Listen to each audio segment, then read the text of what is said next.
Welcome back to A Day in the Life where we talk all things reverse engineering your vision, living your intentions, and finding a way to live your best life from the inside out. First, if you are coming back, welcome, welcome, welcome. If you're new, hey, welcome to the tribe. I am Day of Day in the Life. And if you have not had the opportunity to learn more about reverse engineering your vision, which is something that I say over and over and over again, then today is your day to learn more about what it is that I am talking about. So let's chat about it. So, first and foremost, I get so many questions from people who say, well, what's the difference between manifesting and reverse engineering your vision? First and foremost, manifestation is a tool that you can use towards reverse engineering your vision. I think the world has got really hung up on this idea of like, I'm going to manifest this life for myself and it's going to be all these things that I want it to be. Well, the challenge with that is that, yes, you do have the power to create what it is that you see for yourself, but it matters not if you cannot sustain or have the capacity to continue and maintain that manifestation. Like, that's the part nobody's gonna tell you. And it's not just about manifesting things, it's about becoming the true identity of yourself that can sustain, that does have the capacity to be able to flourish and multiply the thing that you manifested. So I actually like to use this approach with my framework that I utilize in reverse engineer your vision called Speak It, Seek It, Secure It. And part of the Speak It, Seek It, Secure It, it does include tools and practices of manifestation. Speaking it is where you are like really learning how to declare and make a demand on your environment. So, in this speaking of what it is that you want, it's not you just saying, I want a brand new car. No, you have to get really, really clear on what it is you're demanding from the environment. Who do you need to become? Who do you need to be in order to receive what it is that you want? So you make a declaration on your environment because the power of your words is actually possible. You literally have the ability to speak life or death with your words. So once you can declare on your environment what it needs to do and how it needs to position itself so that you can receive, you then affirm. So affirming is when you decide to affirm the person you need to be. So I want to be clear about that. Affirming is how you like affirm the person you need to become.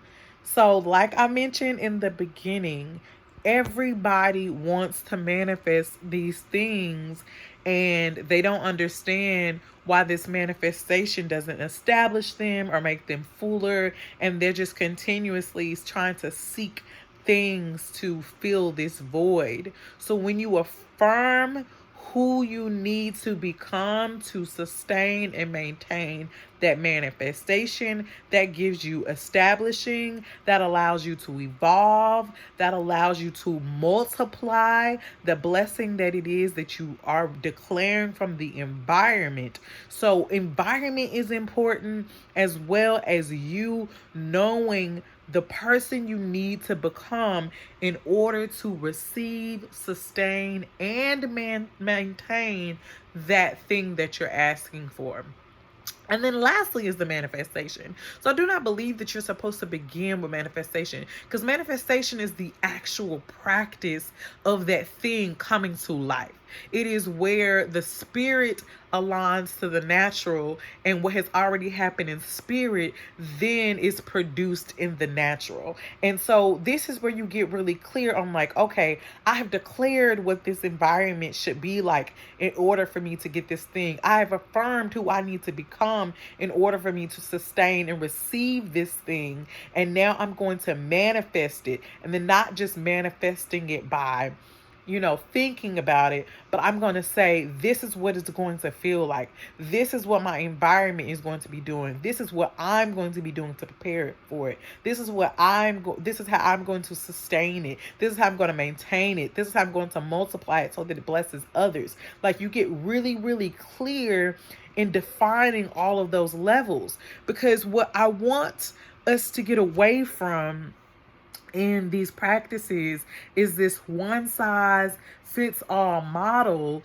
that just leaves us empty at the end of the day.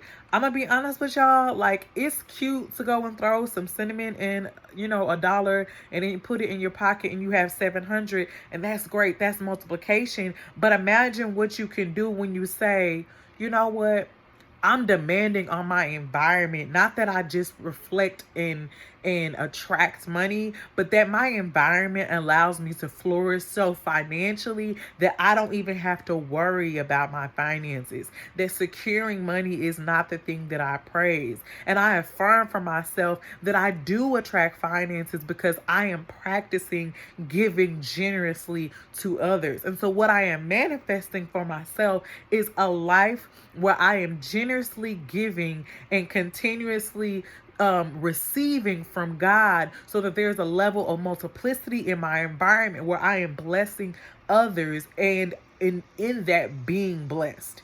And so again, manifestation is a tool and a small piece in this concept of reverse engineering your vision. So if you're only focusing on manifesting things and meditating on them over and over again, because honestly, you can be meditating for the wrong reasons and meditating on the wrong things.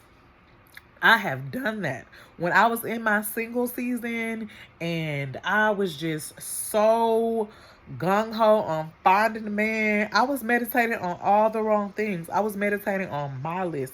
I wasn't thinking about the woman that I needed to become to be a wife.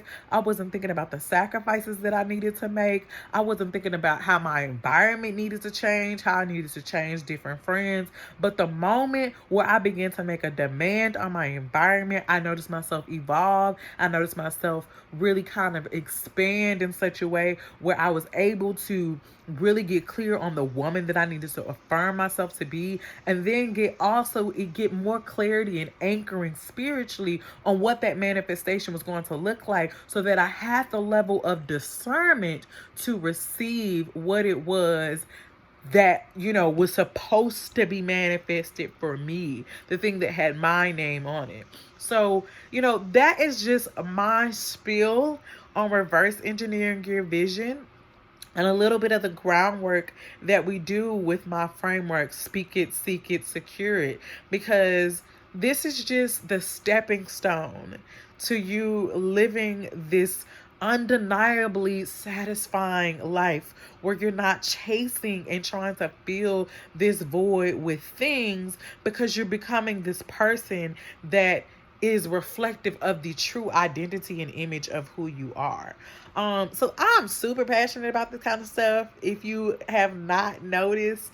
And Day in the Life is truly just about, how do you practically evolve every day in your life intentionally, and how are you making the value-based decisions? Do you even know what values that you have? How do you align your sacrifices to your values, so that you're living your life with intention and such a clarity and focus that you're not wasting time?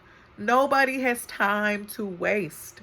That you are not cultivating relationships that are not going to be able to establish you the way that God wants to establish you. And that you are also able to position yourself in such a way that you are living lavishly and luxuriously from the inside out. Not pouring things into your body that will not sustain and will not maintain. It's so possible, guys. It's definitely a journey. It's nothing overnight. And I'm really excited about sharing more of these tools and these practices with you guys, so that you guys can get on board with revving up your life. And with that being said, make sure that you subscribe to this channel and hit the notification bell so that you can be notified when I drop some of these really dope videos. Also, check out some of the previous videos that I've shared. If you have questions about the difference between manifesting and reverse engineering, let me know in the comments below, and I'll be sure to do a video specifically for your questions. Again, thank you guys so much for checking in with me at A Day in the Life, and I will see you on the next video.